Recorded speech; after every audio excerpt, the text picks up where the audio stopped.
It's Tuesday. Welcome to the Percy Show, where we talk about different things you can do with small wiener dogs, like play polo, or watch them do yoga, or turn them into a bandana, or baseball with it. Honestly, Percy. or any number of other entertaining activities. Yeah, that's the baseball bat. Or we get a metal bat and he's the ball. Yeah. They're talking about abusing my dog. You had me up there talking. Hi, Jojo, what's up?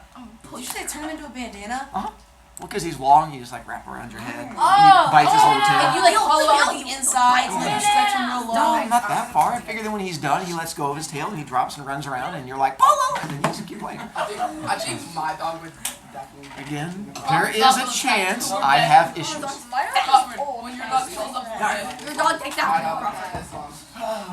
Welcome back. So we finished the book a week from today, which we talked about. So the buying snacks is just towards the end of every year. I stopped updating and restocking. We finally hit that point where I'm pretty much out. So I've stopped the whole buying of snacks thing. Once, and then I did the go to Costco yesterday. I just got a new membership and went in, and they don't have snacks that I can do. So now I have to go to Sam's Club. I've been going to Sam's Club for years, and people finally said, you should go to Costco, it's across the street. So I went to Costco across the street, and Costco is nice, but they don't really have double chunk they chocolate have good cookie. And they have good pizza too. They do. I did buy pizza last night for $2. It was something. When I was in my frustration. But, so I'm going to go to Sam's Club this week, and that's where I know they have snacks, because I've been going there for like 20 years, and Costco just failed me. I tried, but it didn't happen. Jojo. You should try BJ's. That'd be my next one to try to go to also, but I can only have so many different club memberships, where after a while it's kind of silly. But I'll look online, see if I can You can go get to it. Target probably. Yes. So do you have 100, or do you have to spend 100? I'm confused. I know. That's because I haven't explained it yet, because I'm not starting You to should go through. explain it. I should. because I will. Today we're talking, so today's the talkie day. It is. No, today's a reading day. I just get to read with you today. That's why you got this. Okay, what the Nope. heck? Speed it It's up. been that this whole time. It's a discussion. Nope. It's a discussion. Nope. Again, oh look, it's the exact same thing I showed you yesterday where it says chapter 5. Today we're going to start at page 142. Tuesday. Tomorrow, I begin on page 172. Thursday, we'll begin on page 219. And then Friday, we're going to do a discussion reading day on that day. My goal on Friday is you either have a chance to read, or if you want to put in headphones and ignore me, I'm going to do a little discussion-y thing on an idea I have. But we'll sort of go back and forth on that one depending on if you want to talk or read. Monday, we're definitely talking. There's no reading on Monday. That's an all-talky day. We're going to go through things. Tuesday's final princess test. Wednesday, I start telling stories, I believe. And so that's when we officially get into me doing all of the stories and all of those first things. And that is where I'll tell you guys about the first time I got arrested when I was 7 years old. And I'll start going through each day is a different thing and sort of lead up to it from there. Crawford! Well, the rule says 218. Yeah, well, chapter 5 ends on 218. Chapter 6 begins on 219. But this is end of chapter 5. So Correct. So end of chapter 5. So I don't know how to go. You know, you have a book. You could just look at it instead of sassing me. Although sassing me is fun. So my goal is, with all of this, here's part of what I struggle with. I have a number of kids who very proudly tell me they're not going to read. So it's hard for me to balance a reading schedule for those kids who are trying to read, those kids who read really quickly in an advanced class, and then those kids in an advanced class who say, I'm not going to read no matter what. So I try to find that balance as we go through it. Here's my goal as we go through to the end. You have a test over a whole book next Tuesday. If you're not done by next Tuesday, it's fine. What it will be is I'll do the same thing I did for this past quiz, where you still can get up to a B+ if you turn it in late. Turning it in on that day in class is the only way to get an A, but I figured those of you who are a little bit slower reading, I will give you literally the next week until we get done with school to get it turned in and still get up to a B on that one. So that's sort of my goal. On these are checkpoints. If you're not to that checkpoint, it's not the end of the world. Just realize that there's going to be some spoilers. Today I'm going to talk about and get into page 142. Tomorrow I'll do 172 and then 219. Yes, I understand those are really big jumps in pages, completely respect that. I also know that some kids read at different speeds. It just makes it really hard to balance this. So that's why I'm trying to give you checkpoints ahead of time so you guys sort of can plan your time as you want. At least that's what I'm trying to aim for you. If you have other ideas and suggestions, I'm always happy to be open and listen and do what I can to help you guys out as best as I can. So with today, I'm going to try and give you guys, for those of you who have not gotten up to page 142, I'm going to try to help you out at least a little bit and give you guys some explainy bits as you go through. So at least hopefully to try to make it interesting so you're not completely left behind. We did all that before. We talked about that. We have them, now that we were getting into the chapter 5, and we have Buttercup and Humperdinck, which are together. Now we should know who these three people are. Somebody. So here's where we now are introduced to the bad guys in chapter Bad 5. guy, quotation marks. Yeah, And bad so guy quotation this marks. again is going to be our big guy Fezzik, and then that's going to be your Spaniard, and that's going to be the little midgety guy who's the hunchback. So I even tried, I did this way back when we did Outsiders, and I had like a listing of all the characters, so I tried to update it for this to help you out, where I gave you like Buttercup, and then Wesley from the farm, and then the royalty people, and then the three bad guys to try to help you out. So I thought this might make things a little easier. Vizzini is the one that's known as the Sicilian. He's from a place in Italy called Sicily. That's why he's a Sicilian. He's the main mastermind. He's short, has a hunchback, he's kind of evil and mean. Inigo Montoya, known as the Spaniard, because he's from, They're not bad guys. They just have Madrid. which is Spain, as I was going Well, for. except for like. He's also, if you've not gotten to it yet, which is fine, he's a grand wizard at swords, which is past kind of page 142. They make references to it. And then he is the one that if you've not gotten to it also, we're going to find out. He's looking for the six-fingered man, and he was a drunk before Vizzini got to him, and Vizzini pulled him out of wherever he was before being a drunk. And then Fezzik, who's known as the Turk. Do you know what country he's from? Turkey. Good job. That's why he's called the Turk. He's the strong professional fighter who is fighting a whole bunch of people at once. He likes to rhyme with talking.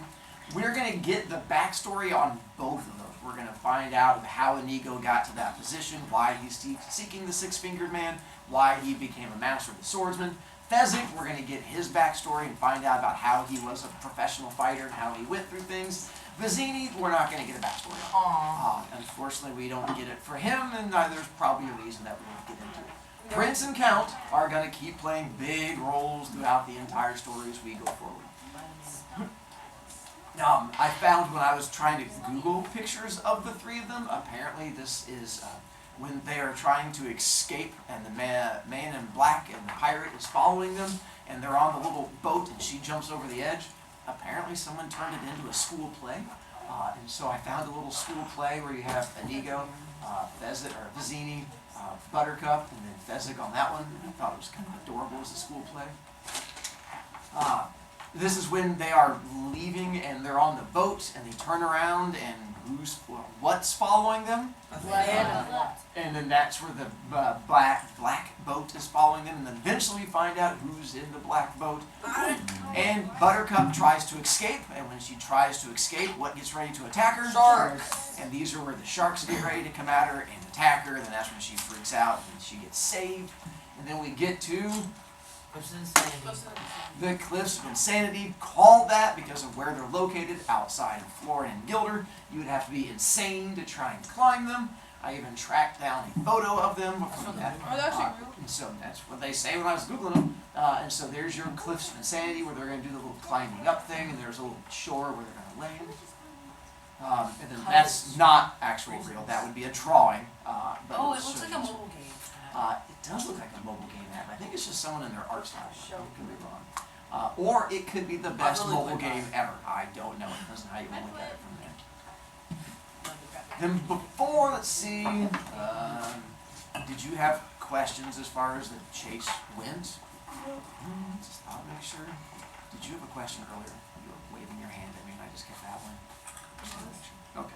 You might not have been. Sometimes I get confused. Yes, that was confusing. So, Inigo's backstory. Who is Inigo's dad? Domingo Domingo. Montoya. Domingo Montoya. And what is Domingo known for doing? Make swords. Is he the sword maker? No. And that's the trick, is that apparently he's not the. Who is the sword maker? Yes. Yeah, I think I pronounced it Yesti. I mean, that's how I Yes, say it. Dave. If you want to call him. Yes, Dave. Yeah, Yesti. That's fine. He's not here to complain. Yes, But Dave. he was the actual sword maker, and so that was where Domingo was the sort of like the storefront for the whole thing. And that's where they have this noble who shows up and wants a special sword. And why does he need a special sword? Because he's the same thing. And he had the 6 fingers, but of course, being the horrible jerk he is, when he shows up for the sword, what does he do? Not gonna Pay on high price. And that's of course because it turns out he's just a jerk, and he was like, I'm not going to pay you the full price, even though you had to specially make this sword.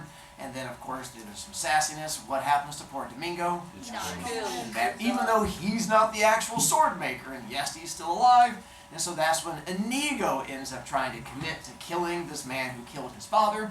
Ooh, what does the 6-fingered man leave Inigo as a memory? And those were the 2 scars on his cheek, but apparently the 6-fingered man is like, I'm not going to kill a child, I'm just going to scar you forever, because that's so much better. And then that's where he's now searching for the 6-fingered man so he can get revenge for his father. Yeah. So is the nobleman the guy with 6 fingers? Yeah.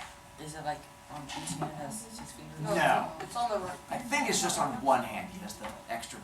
So, Yeah, on his right hand. why was Domingo killed then? I'm confused about that. So why was Domingo killed? Because he didn't give him the sword. Because he decided not to give him. And why does he decide not to give him the sword? Because he he's was not on gonna. He's not gonna push your arc. There you go. It turns out that, sorry, something on my tongue.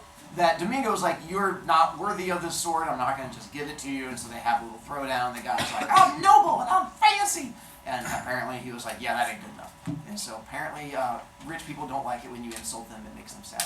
So he decided to stab a fool. So we got that, you guys covered that. Any other questions about backstory bits? Oh, we got that one too, you guys are good. Then, yeah. So here's the thing: the same thing that happened with Physique and the same thing happened with Inigo. Both of them started out as good guys and then became bad guys. So, and what happened with... Because their stories were actually good reason, and the way for following Vizzini are good reason, and in the fight scenes, they're also good guys. They wanted to keep them, but then... And that's the issue, is that apparently they have... The idea is that good people can do bad things. And that will be a sort of a theme we're going to get to throughout the book about the idea of good and evil. And here you have Inigo, who's trying to be good, but in order to... As he says, at one point, there might be... Revenge... It says that he wants to do it, and then Yeah. the only reason he doesn't do it is because he knows that Vizzini technically saved his life because he's drunk. And he was drunk because he gave up on trying to do it, and so, yeah. Sometimes people just make poor choices. One more question. Yeah, go for it. Are they still alive? Like, were they still alive? 'Cause, Like, are today, we still today? gonna find them? No, they've been dead long. Because No, this like, book was not written... Today. What? Not today. Like, are they still gonna be in the book? Like, at the Oh, that I can't tell you yet. You know, they are going to be referenced, I can tell you that much. Why did Goldman put the chapter in about Inigo's backstory? Because it makes you...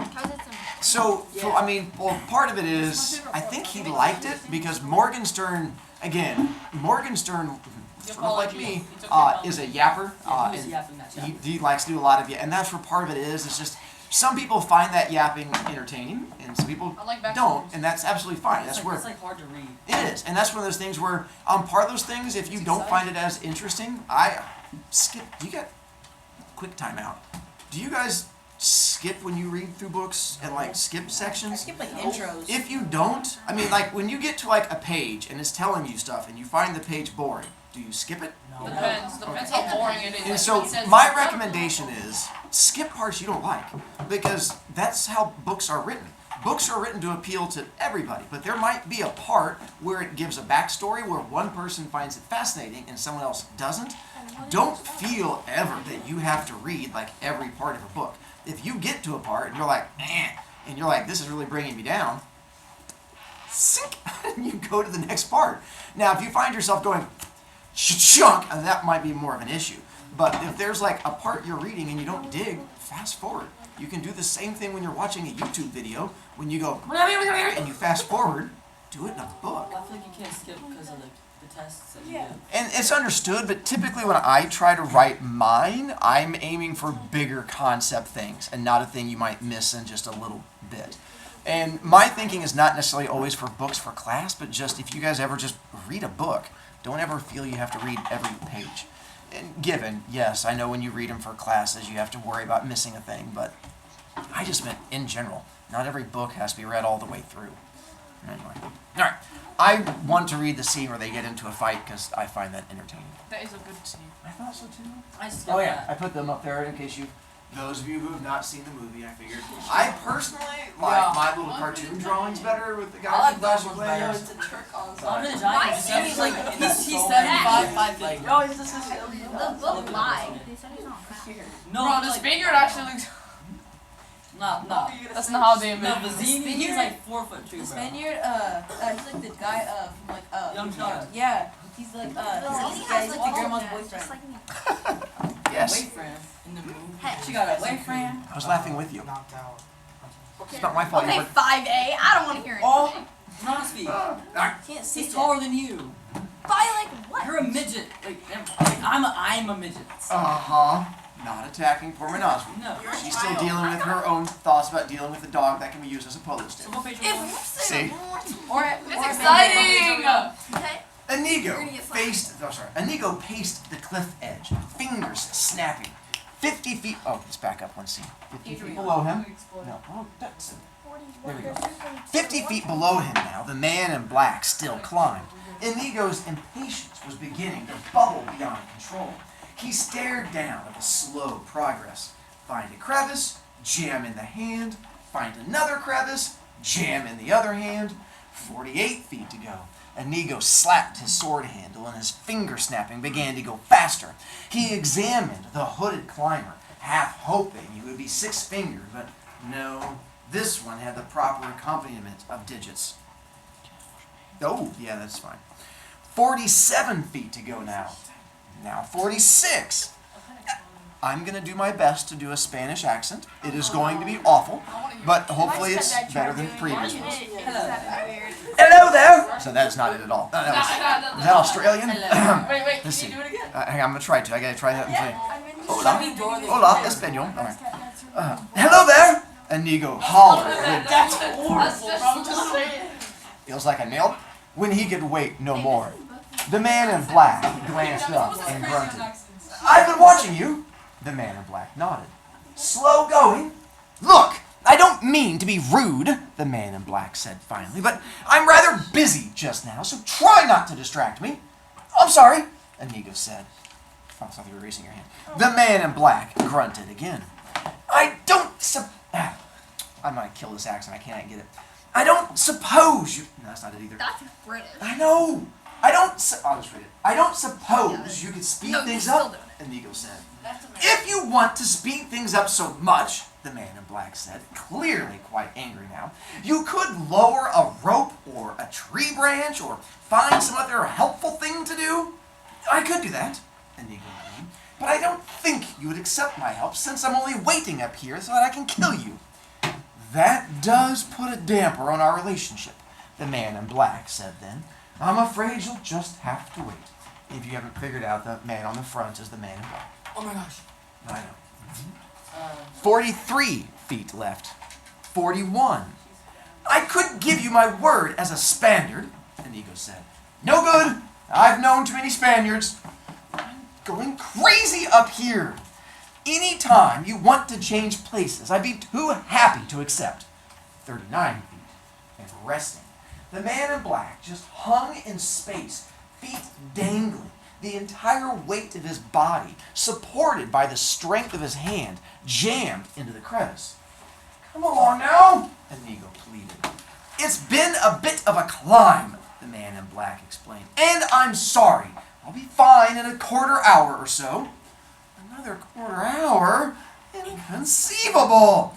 Look, we've got a piece of extra rope up here that we didn't need when we made our original climb. I'll drop it down to you and grab hold and I'll pull and no good, the man in black repeated. You might pull, but then again you also just might let go, which, since you're in a hurry to kill me, would certainly do the job quickly.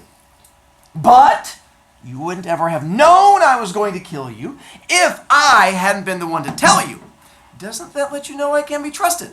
Frankly, and I hope you won't be insulted, no. There's no way you'll ever trust me. Nothing comes to mind. Suddenly, Inigo raised his right hand high. Sorry. I'm going to have the sword in my hand. Raised his right hand high. I swear on the soul of Domingo Montoya, you will reach the top alive. The man in black was silent for a long time. Then he looked up. I do not know this Domingo of yours, but something in your tone says I must believe you. Throw me the rope. Inigo quickly tied it around a rock, dropped it over. The man in black grabbed hold, hung suspended, alone in space. Inigo pulled. In a moment, the man in black was beside him. Thank you, the man in black said, and he sank down on the rock. Inigo sat alongside him. We'll wait until you're ready. The man in black breathed deeply. Again, thank you. Why have you followed us? You carry baggage of much value. We have no intention of selling. That is your business. And yours? The man in black made no reply. Inigo stood and walked away, surveying the terrain over which they would battle. It was a splendid plateau, really filled with trees for dodging around and roots for tripping over and small rocks for losing your balance on and boulders for leaping off of if you could climb on them fast enough and bathing everything, the entire spot, moonlight.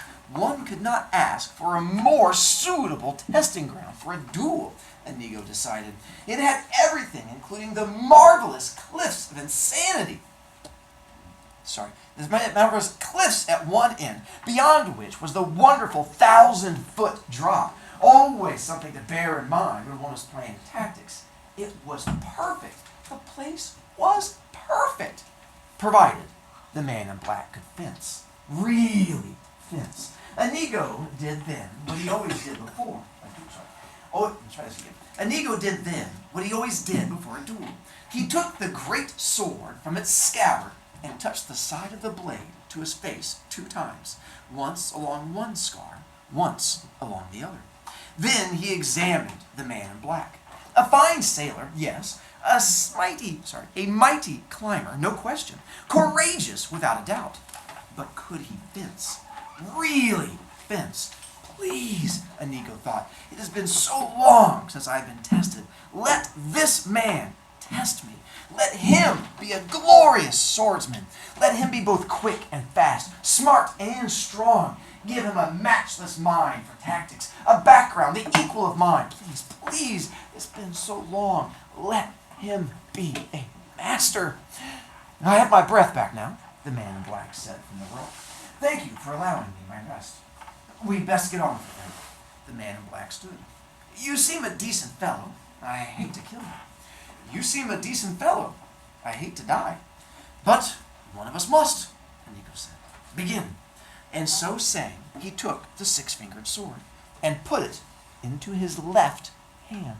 He had begun all his duels left-handed lately. It was good practice for him, and although he was the only living wizard in the world with his regular hand, the right, still, he was more than worthy with his left. Perhaps 30 men alive were his equal when he used his left. Perhaps as many as 50, perhaps as few as 10.